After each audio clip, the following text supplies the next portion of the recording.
Vous êtes sur MMA Propagande, bonsoir ou bonjour, et aujourd'hui nous nous retrouvons pour notre premier podcast consacré à l'UFC 291 qui verra comme combat principal Dustin Poirier contre Justin Gaethje pour la ceinture BMF. Je suis aujourd'hui avec mes deux acolytes Mystic Matt et Shadowski. Salut. Comment ça va les gars? Ça va tranquille, et où? Ah super, super.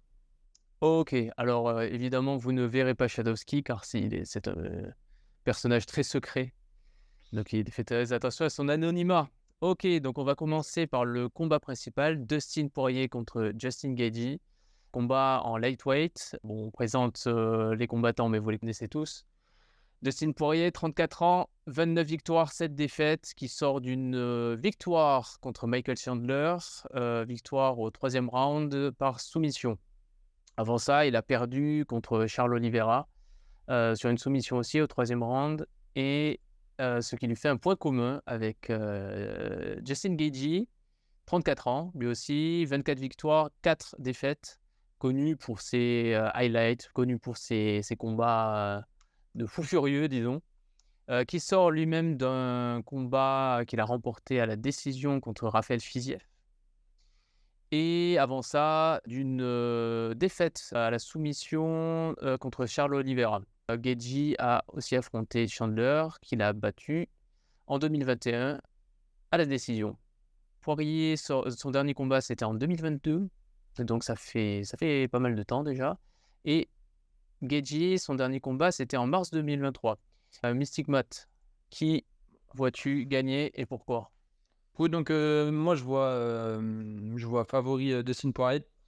Donc pour commencer rapidement, je pense qu'il est important de rappeler le premier combat qui a eu lieu entre les deux, qui était déjà il y a plus de 5 ans déjà, donc ça remonte un peu. Les deux ont une dynamique assez similaire après, mais je pense que depuis il y a eu beaucoup d'améliorations.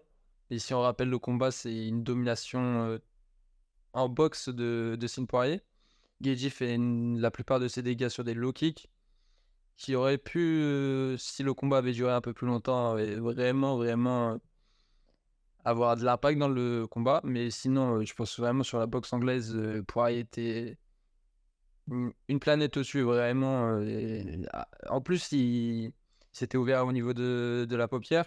Ça l'a bien gêné, je pense, au niveau du 3e round qu'il avait perdu, mais qui finit en 9-9 parce que Gaethje, justement, sur 2 eye poke, il perd le point. Et à ce moment-là, quand j'ai revu le combat, j'ai vraiment. Pour moi, Poirier était vraiment au-dessus. Et depuis, je pense que Gaethje, je sais pas s'il a fait assez d'amélioration. En tout cas, s'il combat comme il a fait contre Fiziev ou contre Ferguson, donc écoutez énormément son corner, donc Trevor Whitman, je pense qu'il peut gêner Poirier. Et s'il a fait comme les guerres comme il fait avec Chandler ou se jette n'importe quoi, je pense que Poirier, ça passera jamais avec lui. Il se fera punir directement et il prendra un TKO. Donc, Juste un truc, tu nous as parlé d'une coupure sous l'œil. ouais, Est-ce que c'est un truc que tu as vu se réouvrir dans les combats suivants ou ça a pas eu pas lieu? spécialement. Pas spécialement. Je pense pas. Je pense que Poirier, quand même, il prend des coups, mais il est quand même assez propre défensivement avec sa garde de Philichel. Mais non, c'est pas forcément ouvert à cet endroit-là, en tout cas. Il s'est fait cut à plusieurs endroits, mais pas spécialement celui-là. Ok, Shadowski. Oui, bon alors moi je serais pas aussi catégorique que mon collègue Sikmat. Dans le premier combat, je l'ai pas trouvé c'est vrai que Poirier gagnait assez clairement, mais Gaethje a brillé dans certains compartiments du jeu. Donc Poirier avait eu beaucoup de succès en contre. Il contrait les low kicks de Poirier, notamment avec son crochet gauche qui est très létal, qui marche beaucoup. On se rappelle lors de son dernier combat, il a envoyé Chandler au tapis comme ça, justement, à la fin du premier round. Et Gaethje a eu beaucoup de succès en low kick. Et justement, il envoyait les low kicks pendant que Poirier envoyait ses contres, justement, en crochet assez souvent. Oui, il y a deux axes assez clairs sur lesquels les deux peuvent travailler. Donc, Poirier, le conseil que je lui donnerais, à mon échelle, bien évidemment, c'est de kicker avec Gaethje pour justement réduire son volume de kick et le contraindre à moins kicker, justement. Et si j'étais Geji, ben, je ferais exactement comme il a fait lors de ses derniers combats, c'est-à-dire j'adopterais une approche un peu plus patiente. Je travaillerais derrière mon jab et je feinterais plus souvent. Au premier combat, il avait tendance à rentrer directement, baisser la tête et envoyer des crochets. Il fait plus ça aujourd'hui, il a beaucoup travaillé là-dessus. Donc je pense que ça va se voir justement dans cette revanche. Moi, je vois un combat assez différent de la première fois. Aussi, un facteur à prendre en compte, c'est l'altitude. C'est à Salt Lake City, dans l'État de Utah. Justin Gaethje s'entraîne à la Team Elevation, donc du côté du Colorado, qui est une province là où les villes sont souvent en altitude. Donc ça aussi, ça va jouer. D'ailleurs, la dernière carte qui s'est passée à Salt Lake City, c'était celle avec Aldo contre Merab, avec Costa contre Rockhold. Costa Rockhold, Et Edward Osman. Edward Ousmane, et on a vu beaucoup de combattants en gas out. On a vu beaucoup de combattants avoir des problèmes de cardio. On se doute que c'est sûrement à cause de l'altitude, oui. Exact. Donc ça aussi, c'est un facteur à prendre en compte. Même si Poirier a montré qu'il avait un cardio au niveau, mais on ne sait jamais. Avec l'altitude, il y a des combattants qui ont un très bon cardio, dont le volume diminue lorsqu'ils combattent en altitude. C'est une question d'habitude aussi. Donc moi, personnellement, je vais faire un pronostic un peu surprenant, différent de la norme, j'imagine. Je vais pronostiquer Justin Gaethje à la décision. Et je le vois gagner les 3 premiers rounds et s'incliner sur les 2 derniers. Mais je vois tout de même un combat serré et je vois une grosse guerre sur 5 rounds. Un peu comme la première fois, mais sur 5 rounds. C'est-à-dire que Gaethje ne fera pas l'erreur de rentrer de manière imprudente et de se manger un gros contre en crochet. Gauche comme la dernière fois. Et selon toi, lequel des deux a le plus progressé depuis leur premier combat? Gaethje. Gaethje, sans l'ombre d'un doute. Notamment, bon, les gens disent que c'est en partie grâce à l'opération LASIK qu'il a fait pour ne plus être myope. C'est possible. Moi, je ne m'intéresse pas trop à ces facteurs exogènes, mais dans son approche, la manière dont il combat, je vois beaucoup, beaucoup plus de progrès côté Gaethje. Je pense que Poirier était déjà un combattant abouti à l'époque. Je pense que voilà quoi, il est resté, c'est encore mieux, mais c'est encore mieux qu'avant, mais c'était déjà un vrai combattant à l'époque, un très bon combattant. Gaethje, là, je vois une approche beaucoup plus patiente. Je le vois vraiment feinter beaucoup plus, je le vois travailler derrière son jab, tout en gardant son agressivité et tout en gardant le travail en low kick d'avant. Donc pour moi, ouais, pour moi, Gaethje, c'est un combattant nouveau. On peut dire qu'il a totalement réformé son style, mais est-ce que tu crois que son nouveau style va être forcément plus efficace contre le style défensif de Poirier? C'est une bonne question. Je pense que oui. Honnêtement, je pense que oui. Les low kicks étaient efficaces. Maintenant, je vois pas, moi personnellement, je vois pas Dustin Poirier abandonner sur des low kicks. Je pense qu'il est trop dur. Tu vois, il est incassable. C'est le diamant. Il est incassable. Tu peux pas le faire abandonner sur ce genre de truc. On se rappelle du combat contre Jim Miller, là où il prend tarif aussi sur les low kicks. Je le vois mal abandonner sur un low kick, mais ce serait un bon investissement pour Gaethje de continuer à travailler en low kick, juste de mieux les setups. Tu vois. Les setups derrière une feinte de jab, par exemple, pour justement éviter de se manger des contres et être en mauvaise posture comme la dernière fois. Oh, ok, ça marche. Bon, quant à moi, je vois Dustin Poirier à la décision et je pense que ça va être serré, plus que ce qu'on attend. Parfait. Voilà. T'as donné ton prono? Non, du coup, j'avais juste dit que je voyais Poirier, mais je pense que ça sera je pense que je vois TKO 4e round de Poirier. Ok, on va passer au deuxième combat qui se déroulera en poids lourd léger. Donc c'est Jan Blachowicz contre Alex Pereira. Jan Blachowicz qui sort d'une égalité contre Magomed Ankalaev en décembre 2022. Donc il avait axé tout son game plan autour des low kicks notamment. Et Alex Pereira qui sort lui d'une défaite par KO au round 2 contre Israel Adesanya dans la catégorie en dessous, en middleweight. Voilà, donc premier combat de Pereira en light heavyweight et il se pourrait que une victoire dans ce combat-là lui ouvre la porte vers un title shot. Qu'est-ce que vous en pensez? Je retourne vers toi, Mystic Matt. Vas-y. Ok. Je pense déjà ça va être très intéressant de voir comment Pereira revient de ce KO, parce qu'il revient d'un sacré KO quand même. Je pense que ça a été un facteur assez important dans ce combat, parce qu'il a vraiment dormi. Ensuite, bon, on va pas dire qu'il monte de KT, on va dire plutôt qu'il est dans sa KT et il était descendu, parce que le gars, c'était clairement pas un middleweight. Donc, intéressant de voir aussi dans sa vraie KT, je pense.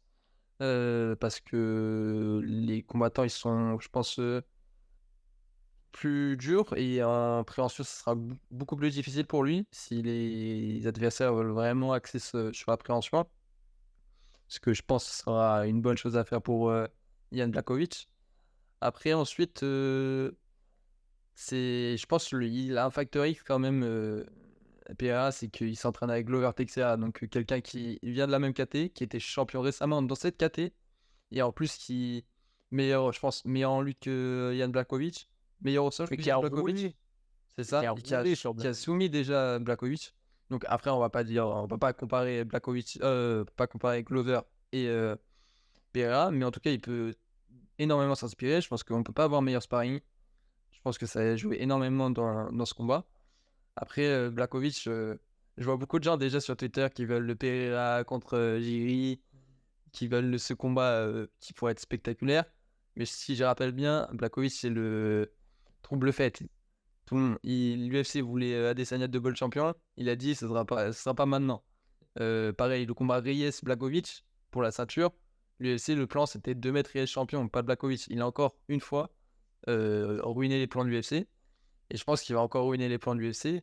Après, il y a un vrai problème sur cette carte, c'est que c'est à Utah, comme on dit. Moi, j'ai du mal à savoir s'il y aura un finish ou si ça ira à la décision, justement.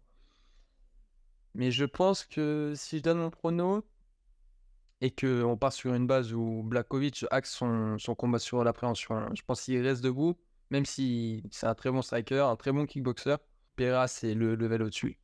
Mais s'il mixe bien sur les deux, qu'il colle contre la cage, je pense que Blachowicz peut s'imposer, je dirais quand même par décision. C'est un 3 rounds.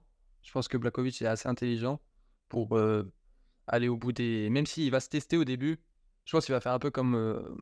bon, à toute proportion gardée, mais Khabib, par exemple, contre Poirier, il se teste debout, il y a une alerte, direct, il cherche pas à comprendre, il va au sol. Je pense que ça sera la même chose. Le problème, c'est qu'avec Pereira, une alerte, ça peut être... Oui, ça peut être la fin du... C'est ça. Voilà. Bon, par contre, il y a quelque chose que j'ai pas précisé tout à l'heure, c'est que le dernier combat, donc le KO de Pereira, c'était il y a pas longtemps du tout, c'était en avril 2023. C'est pour ça que direct, quand j'ai commencé, ça va être le point vraiment important, c'est comment il va revenir. Sachant que c'était dans la KT en dessous, j'ai mis un doute aussi sur son menton quand même, parce qu'Adesanya, c'est pas le plus gros puncher, on le sait. Il est quand même très technique et très sur le timing, mais c'est pas celui qui frappe le plus fort. Je pense que Blachowicz, en différence, ça va frapper plus fort. Après, est-ce qu'il touchera plus que Adesanya? C'est une question aussi. Mais je pense en tout cas sur mon prono, je vois Blachowicz à la décision. Après, il y avait deux choses, notamment que Blachowicz a souligné après son combat, donc contre Adesanya, c'est que sa vitesse était un peu surcotée pour lui. Il croyait qu'Israël Adesanya serait beaucoup plus rapide que ça, mais que sa puissance était sous-cotée. Apparemment, quand il tapait, il sentait vraiment les coups. Voilà. Après, pour le KO de Pereira, on va pas se mentir, vu comment était le contre, je pense que puissance ou pas, Oui, c'est c'est sûr. c'était tellement propre que là, n'importe qui aurait dormi, enfin, selon moi en tout cas. Mais je veux dire, sur le premier combat aussi déjà, fin du premier round, c'était... Il y avait 10 secondes de plus, Pereira champion, je pense qu'on l'aurait jamais vu. Allez, Shadowski. Bah, écoute, moi, par rapport à ce combat, l'interrogation que j'ai, c'est qu'est-ce que va donner Pereira en light heavyweight, en 92 kilos. On ne l'a jamais vu dans cette catégorie en MMA. En kickboxing, il a fini sa carrière dans cette catégorie. Mais en MMA, je ne pense pas qu'on l'ait vu. Je peux me tromper, hein, mais de mémoire, non. En tout cas, pas à l'UFC. On a vu de belles choses au sol contre Bruno Silva. Il a été amené au sol plusieurs fois et il a réussi à se relever. En revanche, quand il est sur le dos, il a beaucoup moins de réflexes pour revenir debout. Donc, tout va dépendre de la manière dont Blachowicz va l'amener au sol et va réussir à l'y maintenir. Donc, s'il l'amène contre la cage rapidement sur un body lock, Pereira réussit à se relever et à se scrambler, bah, il aura beaucoup plus de chance. Mais s'il l'amène au milieu de la cage proprement et qu'il finit sur le dos, ça va être beaucoup plus compliqué. Un peu comme il avait fait contre Adesanya en timing. S'il reproduit ça, je pense que Alex Pereira va rester au sol la plupart du temps dans les rounds en question, c'est-à-dire dans les rounds où Blachowicz va réussir à l'amener. Donc tout va dépendre de la physionomie du combat. Je dirais quand même à Blachowicz de faire attention aux genoux. Il les time très bien, Alex Pereira. Euh, les low kicks, je pense que ça va être moins efficace côté Blachowicz que lors de ses combats précédents parce que Alex Pereira les check très bien. On a vu contre Adesanya, c'était très efficace. Adesanya kick beaucoup et contre Pereira, il a été contraint de moins kicker à cause des checks. Et justement, sur le premier combat, l'élément qui change le combat, c'est un check au 5e round, donc qui limite justement les mouvements d'Adesanya parce qu'il ne peut plus bouger comme avant et qui le contraint à se faire cadrer par Pereira contre la cage, et ce qui a résulté au final d'un TKO. Donc oui, en ayant dit tout ça, mon prono, ça va être...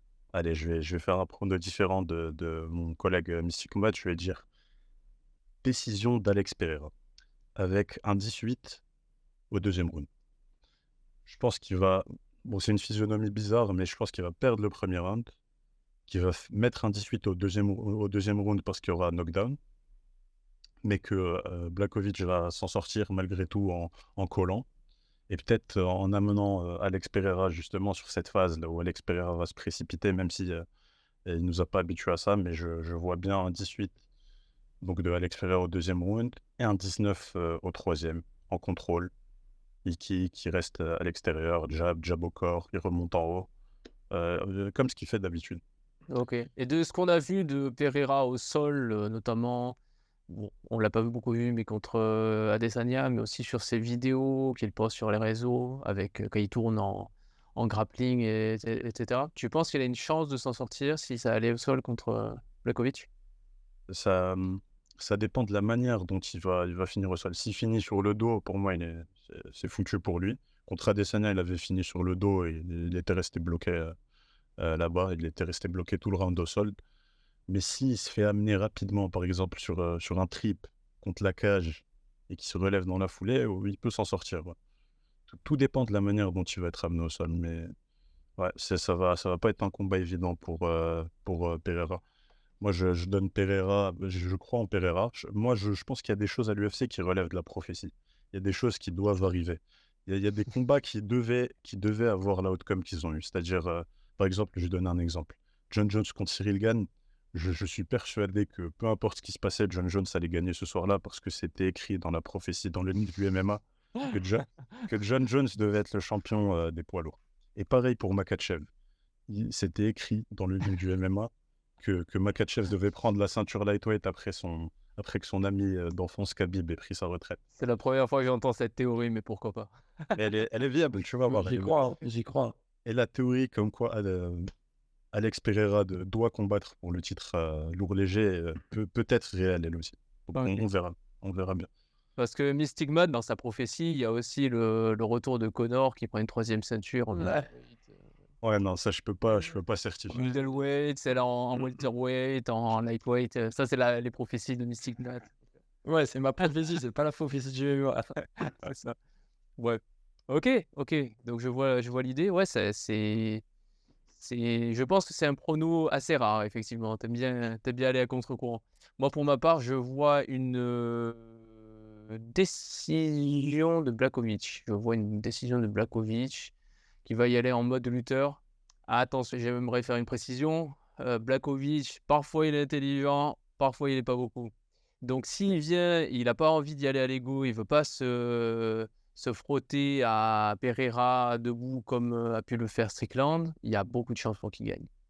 Beaucoup de chances qu'il gagne, et je le vois pas trop y aller en grappleur et essayer de soumettre. Je le vois plutôt mettre au sol et contrôler de manière sécurisante, on va dire.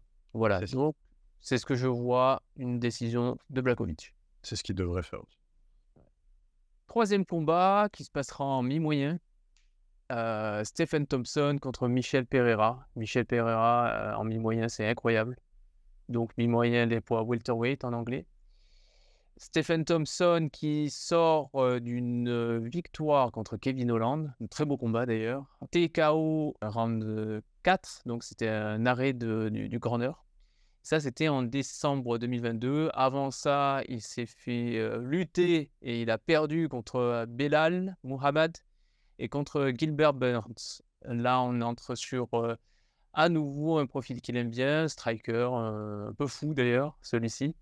Et on va voir ce que ça va donner. Michel Pereira, donc 29 ans, je croyais qu'il était plus vieux d'ailleurs. 29 ans, 28 victoires, 11 défaites, qui sort d'une décision, une split décision contre Ponzinibbio en 2022 et qui a affronté juste avant André Fialho. Qui veut commencer? Mystic Matt encore? Ok, ça me dérange pas. Ça me dérange pas du tout. Allez, vas-y. Alors déjà, ouais, comme on peut voir sur les dernières défaites de Wonderboy, c'est que des combattants qui sont venus sur un game plan. Faut pas qu'on reste debout. Si on reste debout, on sait ce qui va se passer. Et je pense que PA, bon, on le sait, c'est le spectacle. En tout cas, il ira pas au sol. Et je pense que rester debout, malheureusement, avec Thompson en kickboxing, le gars est trop fort. C'est un palmarès de 59-0, je crois. Le gars vraiment debout. Dans la KT, je pense qu'il y en a peu qui peuvent rester que en striking. Il y en a très peu qui peuvent rester avec lui. Je pense que PRA, il en fera les frais aussi. Mais je pense qu'il est assez solide pour aller au bout des 3 rangs. Parce que sur ces derniers combats, il a quand même combattu contre Fialho, qui frappe très fort. Aller au bout des 3 rounds avec lui, faut le faire. Et ouais, je pense que Wonderboy, on l'a vu contre Hollande, il était bon. Hollande a fait beaucoup d'erreurs aussi, mais il est puni très rapidement. Et je pense que vraiment le combat sera très intéressant. Et je pense que Thompson est vraiment trop au-dessus pour PA. Ok, alors juste un petit détail, Thompson a 40 ans. Est-ce que tu penses pas que ça risque de jouer dans la décision, dans l'outcome Ah. du combat? Après, sur ses défaites, il s'est fait finir. Oui, contre Pettis. Ouais, contre Pettis, ok. Mais il n'a pas pris énormément de dégâts, je pense. Il joue tellement bien avec la distance, c'est difficile de toucher vraiment fort. Mais c'est vrai que, bon, à un moment, le temps fait que tu perds en niveau. Mais je pense qu'il est, comme il l'a prouvé il y a pas longtemps, encore en décembre, que contre Hollande, il était là. Et Hollande, c'est quand même, c'est pas le meilleur combattant, mais en striking, il est quand même très bon. Et il a montré qu'il était au-dessus, donc si on m'aurait dit contre quelqu'un vraiment, un Leon Edwards en striking, ou là ça reste quand même PRA, je pense qu'il a encore le niveau pour surpasser PRA en tout cas. Ok, Shadow C'est Steel. sûr que. Bah alors moi, je serais pas aussi optimiste que Matt par rapport à la capacité de Pereira d'aller au bout des 3 rounds, parce qu'on l'a quand même vu se fatiguer à plusieurs reprises lors de ses combats précédents. Et aussi, on l'a mentionné précédemment dans le podcast, la carte est à Salt Lake City, donc en altitude. Donc le facteur fatigue va être encore plus prononcé pour Pereira. Cela dit, on a vu Stephen Thompson être mis dans des positions très compliquées au sol contre Burns, mais surtout contre Belal Mohamed. Je me souviens qu'à plusieurs reprises dans le combat, il était à 2 doigts de se faire finir. Je veux dire, c'est juste l'arbitre qui a été généreux avec lui, mais d'autres arbitres auraient pu arrêter le combat. Il y a des moments où il était au milieu de la cage, donc sur le ventre, complètement allongé, avec Belal au-dessus de lui en train de placer du ground and pound. Ça pourrait arriver contre Michel Pereira. D'ailleurs, ça va être mon pronostic. Michel Pereira par TKO, donc au début du deuxième round, après une amenée au sol. Je vois bien l'amener au sol. Il a montré qu'il pouvait amener les gens au sol, même rien que sur de la force. Contre Zelim Madiev notamment, c'est pas du tout le même niveau que Wonderboy, on s'entend, mais il a prouvé qu'il pouvait déjà mixer. Qu'il pouvait mixer lors de ses derniers combats, qu'il pouvait allier sol et striking, et qu'il pouvait aussi amener des gens au sol et les maintenir là-bas, voire même les soumettre. Donc moi, c'est ce que je vois pour ce combat. Je vois Michel Pereira amener Thompson au sol, le maintenir dans une position un peu compliquée, placer du ground and pound, peut-être pas le ground and pound le plus violent, mais je vois l'arbitre arrêter parce que Stephen Thompson sera bloqué et pourra pas sortir de la position là où il sera. Aussi, un facteur à prendre en compte, je pense pas que Pereira ait affronté des gens qui ont le même footwork que Stephen Thompson. Donc, je Ouais. ne sais pas s'il pourra atteindre aussi facilement, casser la distance aussi facilement pour ses amis en lutte. Cela dit, je reste quand même sur mon pronostic de Pereira par TKO en ground and pound. OK. Et le fait que donc Wonderboy a 40 ans, il a un style très basé sur les réflexes, sur la vitesse. Est-ce que tu penses que l'âge va, le frapper, de plein fouet? Comme on voit souvent, hein, les combattants qui ont un style basé sur la vitesse, passé à un certain âge, tout s'effondre. C'est possible, honnêtement. On a déjà vu une petite régression de ce point de vue-là, mais c'est possible qu'elle s'accentue à Salt Lake City. Franchement, je ne saurais pas répondre à cette question, mais c'est possible. C'est possible. Moi, pour ma part, je vois une victoire à la décision de Thompson. Donc je pense effectivement que Pereira va se cramer. Je pense qu'il va être épuisé au round 2 à cause de l'altitude. Je pense qu'il arrivera peut-être à lutter au premier round et il va le faire parce que dans ses premiers combats, il était assez fantasque, assez, irréfléchi aussi. Il a pris des décisions bien débiles. Notamment contre Connelly. Mais depuis quelque temps, il essaye d'être un peu plus intelligent et ça fonctionne. Il est beaucoup plus axé sur les basiques. Il fait des coups moins flashy, moins spectaculaires. Mais voilà, ça le rend peut-être un peu plus dangereux encore. Mais je pense que, vu son physique monstrueux, je pense que round 2, il y aura plus rien pour lui. Donc voilà, je vois une décision de Wonderboy. C'est possible. Exactement pareil. Allez, on passe au 4e combat, qui se trouve être un combat de vétérans, on va dire, d'OG. Je dis ça alors qu'il y avait Wonderboy juste avant, mais je parle plutôt de stade de la carrière. Tony Ferguson contre Bobby Green. Donc Tony Ferguson qui est dans sa fin de carrière avec, on va pas se mentir, un énorme déclin, qui sort d'une défaite qui a surpris beaucoup de monde, une défaite contre Nate Diaz par soumission, et donc qui affrontera Bobby Green qui sort de no contest contre Jared Gordon en avril 2023. Donc c'était un coup de tête, il y a eu un coup de tête accidentel, noté no contest. Avant ça, il a enchaîné 2 défaites contre Drew Dober et avant ça contre Makhachev, les 2 par KO ou TKO. Ferguson enchaîne 5 défaites d'affilée. Gaethje, Oliveira, bon jusque-là, rien de scandaleux, ça peut arriver. Beneil Dariush, à la limite. Chandler avec un KO monstrueux sur un front kick plein de mâchoire. Et Nate Diaz par soumission, ce qui était là beaucoup plus surprenant. Donc Nate Diaz, c'était dans quelle catégorie? C'était en welter? En welter. Et Qui devait voilà, affronter Li Jiang. c'est ça. Ramzat a raté à peser, il y a eu le changement. Un peu Voilà. bordel. Donc changement d'adversaire, un peu piège pour Tony Ferguson. Ce combat contre Bobby Green va se dérouler en lightweight. Alors, qu'est-ce que vous en pensez? Mystic Matt, à toi.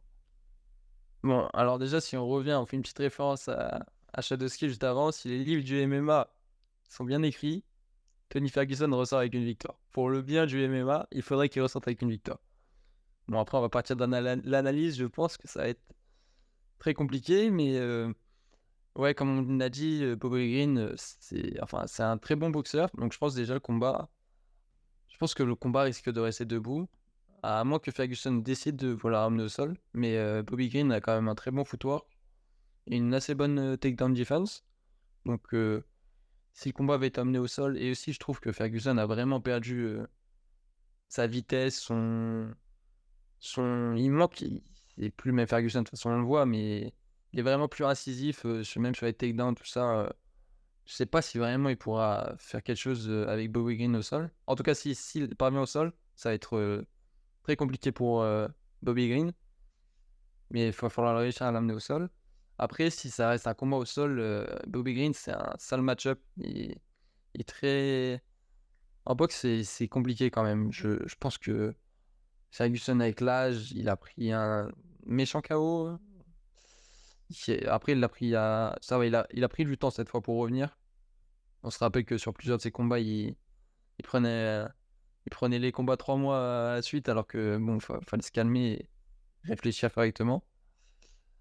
Et je pense que, ça va être. Je vois le combat aller à la décision parce que, bon, certes, Tony Ferguson a perdu sur un sale KO, mais je pense qu'il reste avec un menton, un très gros menton. Et Green a déjà pris des KO, TKO, mais je pense pas que Tony Ferguson ait la puissance. En tout cas, si il tombe pas au sol et qu'il le finit pas en ground and pound avec des coudes, je pense qu'en boxe pur, Bobby Green ne sera pas inquiété.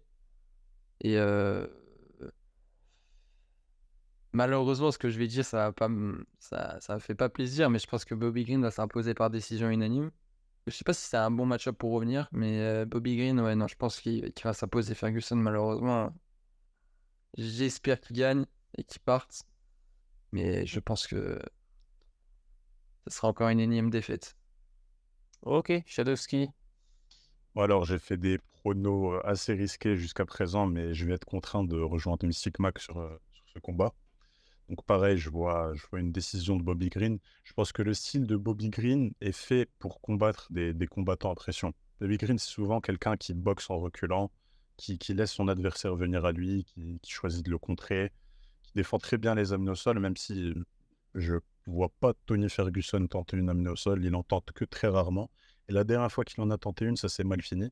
Il a fini guillotiné par le vieux Nate Diaz. Euh, Tony Ferguson, il m'a fait de la peine, honnêtement. Même Nate Diaz, d'ailleurs, mais les deux m'ont fait de la peine lors de leur dernier combat. Vraiment, c'était surtout Tony Ferguson, parce qu'il a eu une carrière, il a eu un niveau bien supérieur à celui de Nate Diaz à son prime. Et vraiment, ça m'a vraiment fait de la peine de le voir dans cet état. Et je pense qu'il est plus l'ombre de lui-même. Je le vois bien tenter des trucs contre Bobby Green lors de ce combat, un peu à l'ancienne, avancer, mettre la pression, kicker beaucoup, jabber, envoyer des crochets, le Ferguson qu'on connaît, tenter des trucs un petit peu flashy, des coups de retournée, tout ça, mais je ne le vois pas avoir du succès dans cette entreprise. Je vois vraiment Bobby Green le contrer, bien boxer proprement en reculant sans se faire toucher. C'est pas quelqu'un qui se fait beaucoup toucher. Contre Drew Dober, il s'est pas beaucoup fait toucher, mais les rares fois où il s'est fait toucher, ça faisait mouche. Il a fini par se faire KO, mais en règle générale, c'est pas quelqu'un qui se fait beaucoup toucher. Donc, moi, je vois bien Bobby Green en contrôle sur 3 rounds, en striking, placer son jab, esquiver les frappes de Ferguson, kicker de temps en temps, placer des contres quand l'opportunité se présentera. Donc oui, moi c'est pareil que mon collègue Matt, je vois vraiment une décision de Bobby Green, malheureusement, pour notre ami Tony Ferguson. Eh bien, pour ma part, je suis encore plus pessimiste. Je pense que je vais parler de style qui décline avec le temps, avec l'âge, de style basé sur la vitesse. Et pour moi, celui de Ferguson en est peut-être un des meilleurs exemples.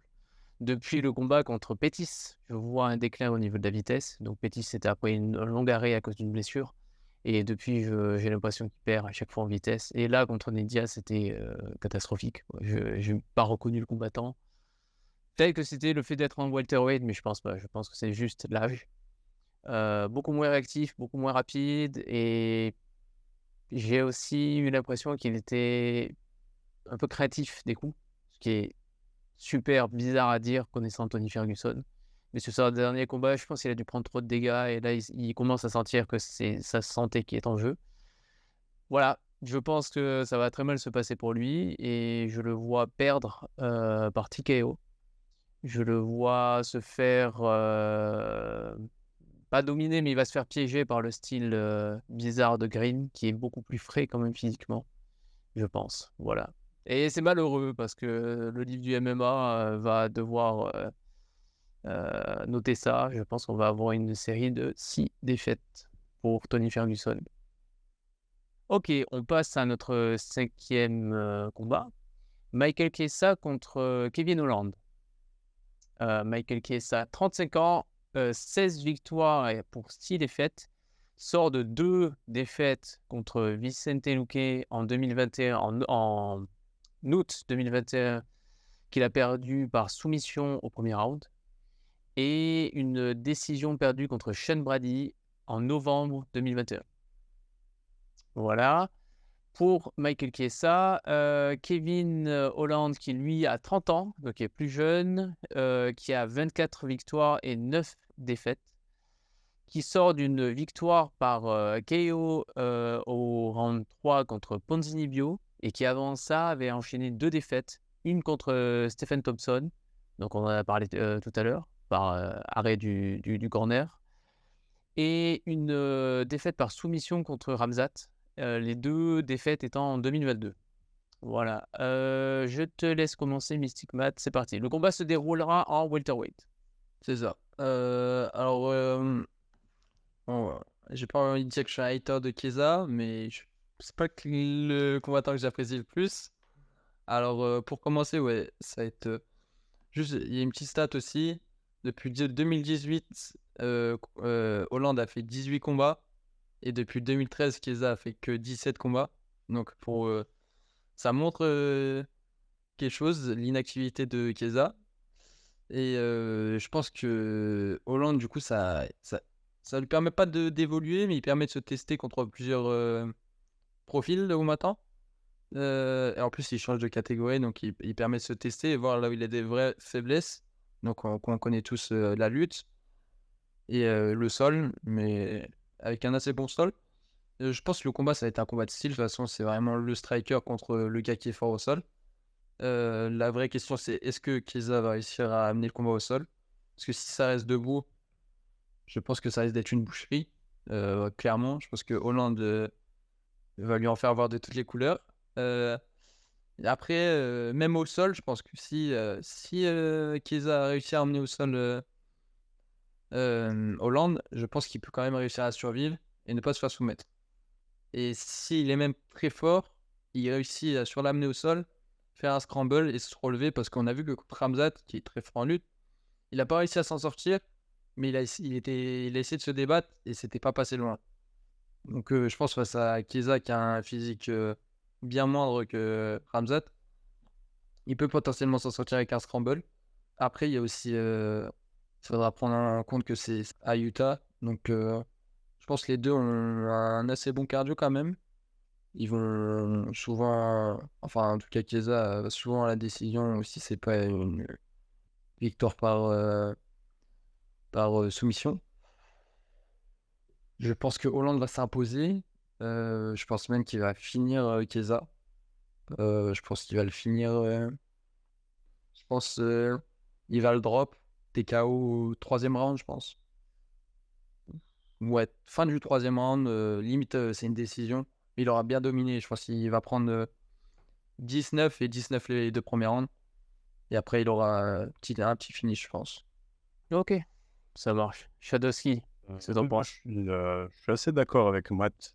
Bon, personnellement, je pense qu'en dehors de Sean Brady, Michael Chiesa est le combattant le plus limité debout de la catégorie en welter. Je pense que son inactivité est aussi inquiétante donc lors de ce match-up. Je pense que Kevin Holland, ouais, j'ai pas d'interrogation par rapport au cardio, comme a dit Matt.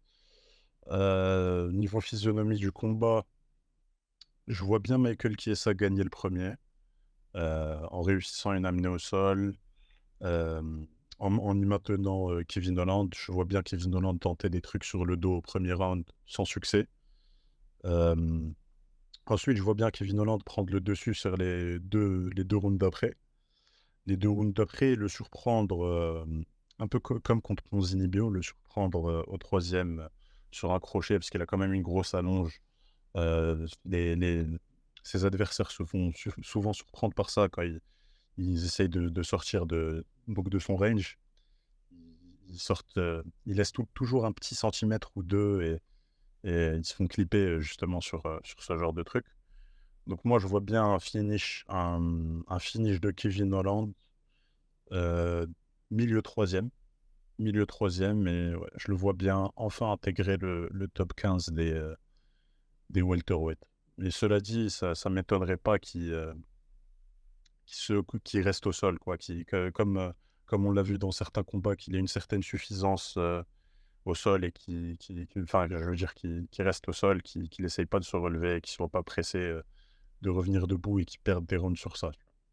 Je sens que il y a un monde là où on va être très frustré. Ce combat va nous rendre très frustrés, comme bien souvent avec Kevin Holland. Mais mon prono final, c'est quand même un TKO au troisième round de Kevin Holland. Il va l'envoyer au Ok. tapis. Il va l'envoyer au tapis sur un crochet gauche, je vais dire. Et il va le finir en ground and pound, à mon avis. Donc ouais, TKO au troisième round. Ok. Et pour ma part, alors je trouve que le combat est assez dur à imaginer parce qu'on sait pas, ça fait partie des combats, on sait pas trop comment ça va se passer. Est-ce que Hollande va mettre KO round 1? Est-ce que est-ce que Chiesa va arriver à le mettre au sol? Est-ce que ça va aller au sol? Est-ce que ça va se relever? Enfin, il y a pas mal de scénarios qui sont possibles. Sauf Chiesa qui KO Hollande round 1, ça c'est pas possible. Possible. Voilà, je pense que Hollande est un peu sous-estimé au sol. Je pense qu'il s'en sort pas si mal au sol. Et Chiesa est bon au sol, mais peut-être pas assez pour pouvoir contrôler Hollande comme Khamzat l'a fait. Bon, c'est un peu particulier, c'est le style Khamzat. Voilà, pour ma part, je vois, on va dire, un KO de Hollande, round 1. Je vois vraiment ça dans les échanges, les premiers échanges, je vois ça aller assez vite. Bon, je dis ça, mais je suis pas certain non plus de comment ça va se passer. Là, il est C'est dur le à jeu des pronostiquer. pronos. Ouais. Il est dur à pronostiquer ce combat. Ça se reflète même dans les cotes. C'est très serré. Les cotes sont très serrées. Donc, ça m'étonnerait pas qu'on se foire complètement sur nos pronostics pour ce combat. Donc, ouais. Soyez indulgents, s'il vous plaît. De toute façon, depuis Dricus contre Whittaker, les pronostiqueurs sont sûrs. Là, Exact. c'est fini. Il n'y a pas que ça, hein. Franchement, il y a eu tellement de surprises. Ok, on a fini avec cette carte-là, je pense. On a fait le tour. Ouais. Moi, j'ai juste un truc à dire. Faut garder un œil sur Gabriel Bonfim, Trevin Giles. Ça va partir dans tous les sens pour moi. Ouais. Ouais, ça va partir dans tous les sens. Ça ira pas au bout, en tout cas, je peux vous le dire. J'espère quand même que Bonfim gagnera. Oui, moi aussi. Je place beaucoup d'espoir en lui. Plus que son frère. Moi aussi. Et vous pensez quoi d'Eric Lewis qui descend en prélim? C'est logique. Tant mieux. Quand tu regardes sa dynamique, c'est assez logique. Et je pense même qu'il va encore perdre. Ouais. Ok, Par décision unanime. ça va. On verra bien. Ok, bon allez, on va s'arrêter là. Je vous remercie tout le monde d'avoir écouté. Merci. Vous pouvez vous abonner. D'ailleurs, c'est la première fois de ma vie que je demande ça à quelqu'un. Mais vous pouvez vous abonner. Vous pouvez cliquer sur le bouton like de la vidéo. Apparemment, ça aide à se faire reconnaître par l'algorithme de YouTube. Et voilà, et n'hésitez pas à laisser des commentaires pour nous donner vos pronostics ou pour vous moquer des pronostics de Shadowski. Faut y aller, hein. Il est là pour ça. Allez-y. Je m'y attends, je m'y attends. On se retrouve sûrement pour la prochaine carte numérotée. Mystic Matt, Shadowski, merci beaucoup pour votre temps. Ah, pas de souci. À vous aussi, les gars. Plaisir. Et à la Bonne- prochaine. À la prochaine. À toutes.